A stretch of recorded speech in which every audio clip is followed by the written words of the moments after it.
Hello, ladies and gentlemen. Welcome back to another episode here on European Confessions. The following story that you're going to be listening to, it was sent to me by one of our admins who received this message. The message that she received and sent to me, it reads like this. Hello, how are you? Can you please post my own story as anonymous? I grew up in a very small village in Limpopo. It hurts me a lot when I think that I'll never get that opportunity to return back to my own province because of the choices that I made in life. Life was not easy, but I was raised to respect my family and to work really hard. I am someone that is still very young, but most of the people, when they look at me, they do not see the real me. It is part of the curse that I have to carry. I look like I am a 65-year-old man, but in reality, I am someone that is still very young. So after I had finished my matric, there were not a lot of options for me in my village. So that was when I moved into Polokwane and I was hoping for a better future. That was when one of my uncles managed to get a job for me. There used to be this other big company. It was in the farms. It was called Mike's Chicken. And that is where I started working. We were keeping the chickens there. And life was a little bit better, but there was a lot of jealousy that was going on. For the first time in my life, I don't want to lie to you, I never thought that witchcraft existed. We used to hear about witchcraft there, but in reality, I never thought that witchcraft existed. I used to say that witchcraft, it is for those that are old, those that do not have a lot to believe in,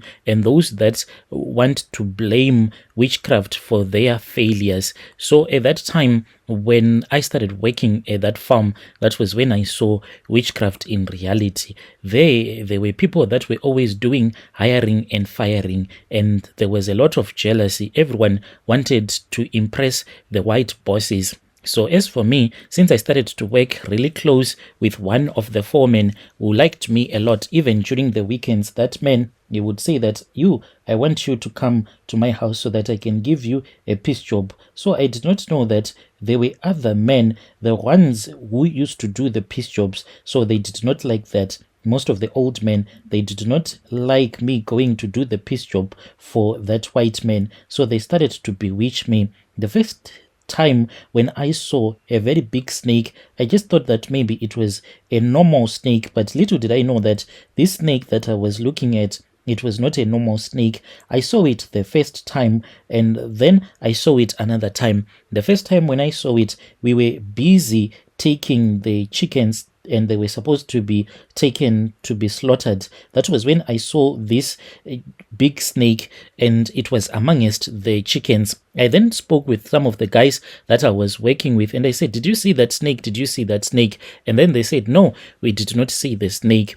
And then after that, that was when I saw the snake again, and no one would see the snake apart from me. So there was one guy who was from Zim. He said that he believed me. It was not because I was smoking. This was what some people were saying, that maybe you are smoking a lot, and with the way that it is hot, when you smoke weed, it will start to mess up with you. He said that I believe you. I know what you saw. He even told me that since he was staying there and he used to see this snake, and this snake belonged to one of the guy who had a very big position. So that man, he was always feeling jealous of other people. So Brother Nashi, at that time, the man then told me that if he returns back home, he was going to give me a charm so that I can sleep a little bit better, because I started to have hallucinations. I was always being chased by a snake each and every time when I would go to bed. He went to his country, and when he returned back, and that was when he gave me the charm. Me and that guy, we were staying in the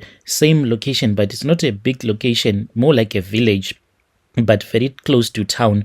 We used to work long hours, and the pay was not enough. I was always frustrated as someone who was very intelligent in school, now working on the farm, and I could even barely afford enough even to take myself out. So I was friends with that Zimbabwean guy whom I called Nash, and not his real name, the one who gave me a charm that made me to sleep comfortably at night. He was different. He didn't seem to struggle like the rest of us, even though this guy, like, we were working on the farm, but the way that he was living his life, he was always buying these expensive phones each and every month, and he would buy a brand new phone. And at that time, that was when he told me that he was moving to Gauteng, and we were always in communication. He only came to Gauteng for a couple of months. He then told me that he had gotten himself a job, but he was working from home. If I wanted, I should come and check him out. I then traveled from my province and I came to Gauteng. That was when I saw where he was staying. This guy, he was already driving a very beautiful car. It was an Audi A4 that he was driving at that time, and he was living in an expensive place. And I said, how did you manage to do this? So, because when I stayed with him for about a week, I never saw him working, even though he claimed that he was working from home. One day, when I kept on asking him how he had managed to be so rich in a very short period of time, he laughed and he told me that he could teach me the way, but he said it was not for the faint-hearted. Desperate for a better life, I agreed without knowing exactly what I was getting myself into. He then introduced me to a very powerful Sangoma from his country, who told me that the path to wealth was never going to be easy. That is why I had to have a very strong heart. And I said, it is fine. I'm going to try to have a strong heart. I had to perform a ritual. He said that the spirits would require something from me, and I was going to return back to Limpopo to bury my mother.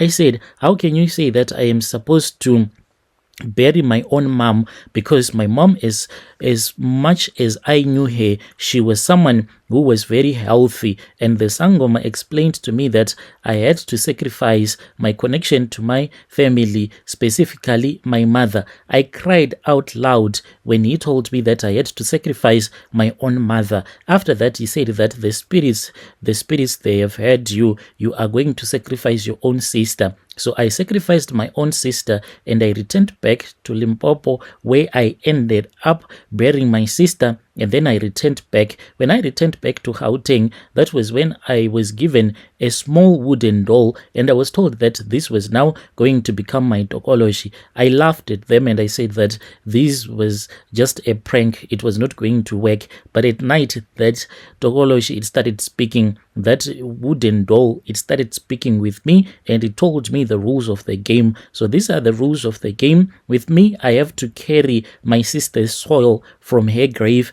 in my wallet at all the times, and each and every Friday I have to slaughter a chicken, and then I pour the blood of that chicken on that wooden doll. At the place where I stay, I go at the back. I have a small garden at the back, and then I take that wooden doll and I just place it on the ground. I take the chicken that I would have bought on that day, and then I will slaughter that chicken, and then I will make the blood then I'll start to sprinkle the blood on top of that wooden doll. So, Brother Nashi, after I had started doing that, Brother Nashi, that is what I started doing. Not long after that, money started coming to me, and I did not even care anymore about returning back. I just told one of my friends to inform the foreman that I had quit my job at Mike's Chicken, and then here in Gauteng, I was able to move in a big house, cars, women parties. I have it all.